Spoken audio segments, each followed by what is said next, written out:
So today I'm gonna be talking about uh the cartels TED Talk video.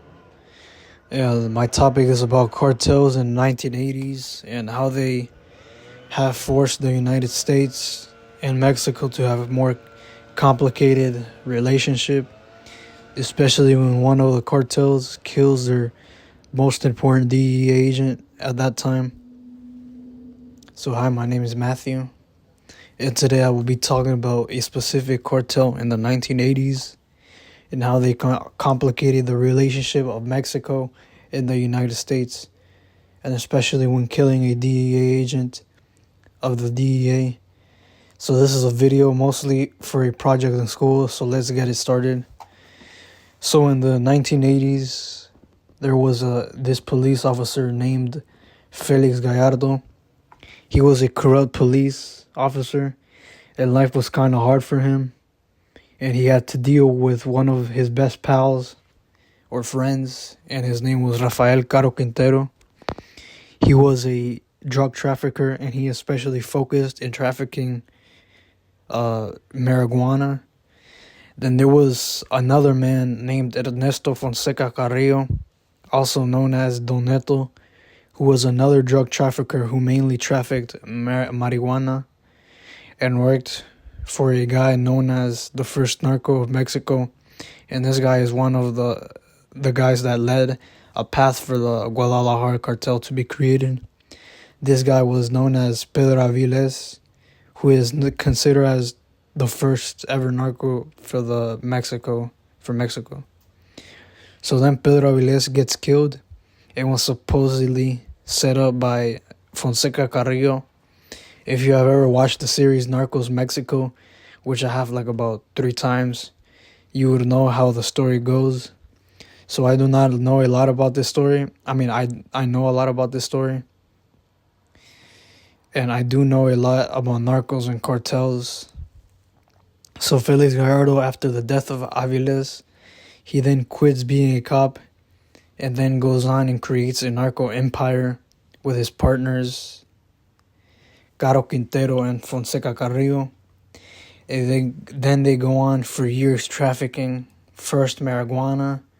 Then Felix Gallardo goes on and wants to move on to cocaine, trafficking it for the Colombians. And they were first trafficking marijuana. So they go on and traffic cocaine for the Colombians to the U.S. And so he makes this decision with his partners. And then this just makes them even more wanted. And then they get more rich, even more powerful. Cocaine is a way harder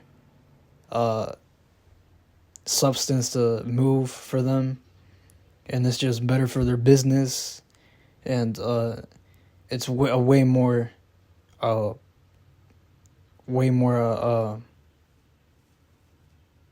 expensive and dangerous substance. So then the DEA wants them, and the U.S., and they want to capture them really bad. And so there is a DEA agent known as Enrique Camarena, or also known as Kiki Camarena, who is one of the main agents who is in this case to capture them and stop them, the Guadalajara cartel.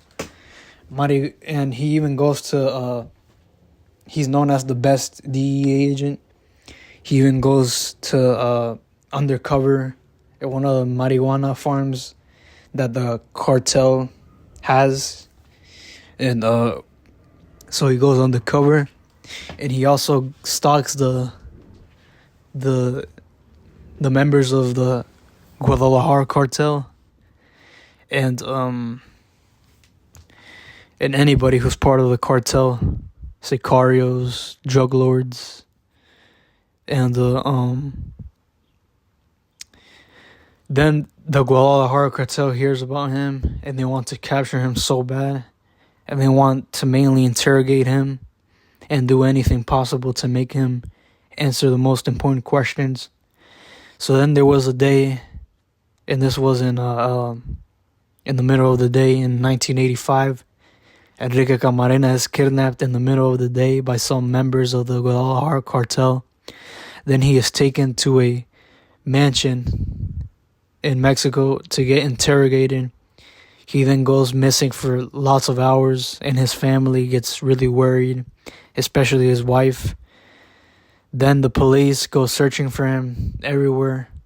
And then after some time, they find his body already rotten in this mansion that had a cartel members.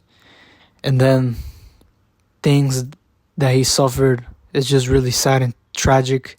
The things that they did to him while he was getting tortured.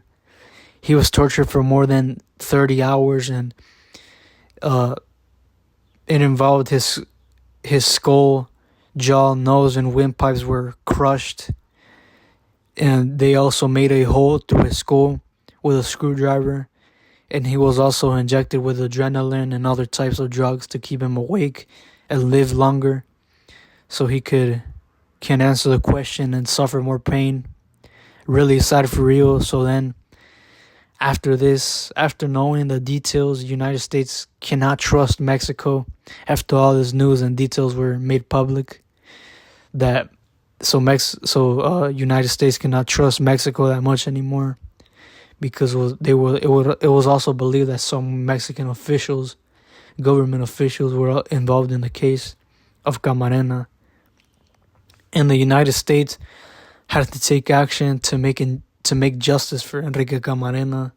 So then an investigation is launched called Operation Leyenda, which is considered the biggest investigation ever launched by the DEA. And a special unit gets sent to Mexico from the U.S. and they were tasked to investigate this case in Mexico. And then the case, it was found that the primary suspects were Rafael Caro Quintero and Ernesto Fonseca Carrillo. Then a couple of months after this, after the body was found and everything, after Kike Camarena got killed, it was found that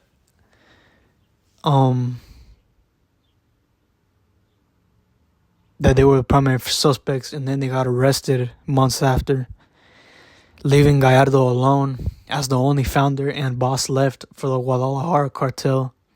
And this was a very big blow for the Guadalajara cartel. And it was bad for business for them, because during this, the DEA had gained a lot of information and routes for the Guadalajara cartel.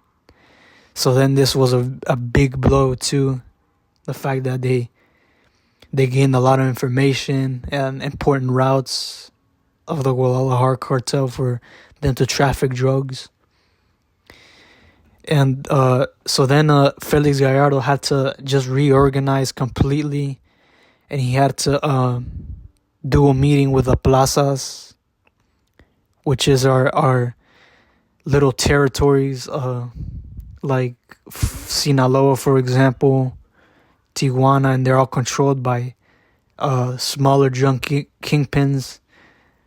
Like, for example, the Arellano Felix, they control the Tijuana territory, and that's just one plaza right there. Or the Sinaloa territory, controlled by El Chapo, El Güero Palma, and El Azul, for example. So then they have to get in a meeting. All the other plazas have to be called, not just those two that I mentioned. Those were just examples. And this meeting had been called by Felix Gallardo, where he had to reorganize and tell the plazas what they were going to do, how they're going to have different roles and routes. And so Gallardo also had to sacrifice a lot, and he gave more power to the plaza bosses.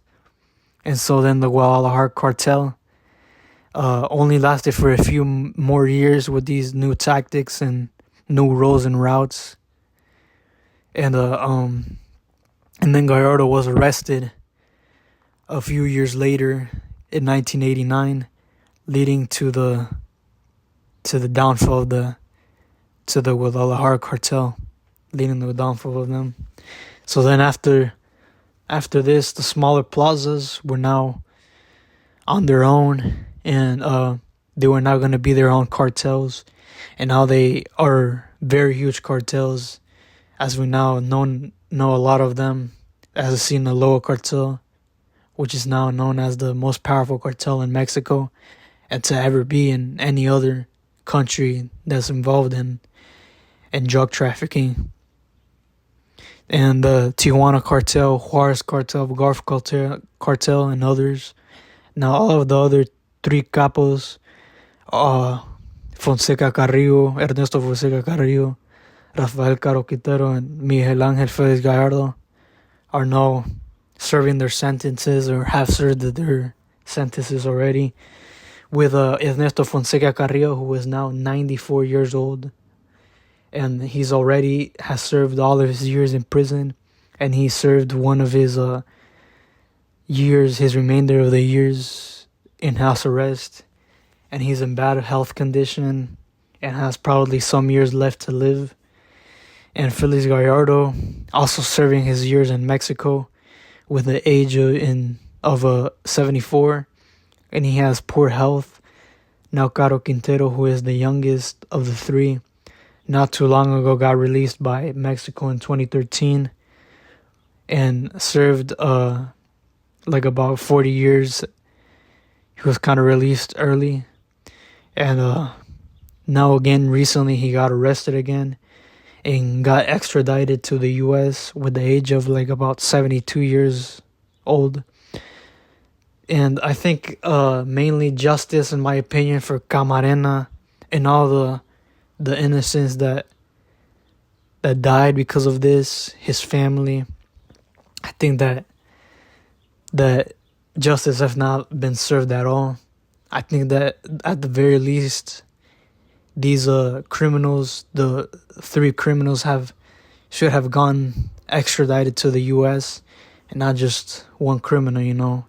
And until now, 2025, Caro Quintero just gets extradited. And I think that it should have been done a long, long time ago. And yeah, justice hasn't been really served. At the very least, it should have been all three of them extradited here. And it probably should have gone the death penalty, because they've cost so much lives. Not only the most important DEA agent, Enrique Camarena, who he didn't give even any information when he was being interrogated, and he got killed, and he suffered 30 hours of interrogation and torture. And his huge dedication and bravery is what took down the Guadalajara cartel. He will for sure always be remembered. And God bless his family, of course, and console them for their loss. And yeah, it's just very sad to see what has happened these past years. And yeah, God bless the family of the DEA agent. Yeah, hopefully justice is completely served for him and all the other innocents and innocent people who have died to the hands of drugs and drug lords in any part of the world. If they consume drugs and died of overdose, it's just very sad what is happening in the world right now, especially today with the new cartels, the CJ&G, which is alongside with the Sinaloa cartel, the most powerful cartels in Mexico, not only in Mexico, but also in the world. And hopefully just a lot of action gets taken in these years. And so this has been all for the project. And I think that my main argument for sure is that that these cartels, that the death of Enrique Camarena by the hands of the cartels and possibly government officials that had to do with it. The U.S. the U.S. and Mexico's relationship has been affected a lot by just this one death. And that's all I have.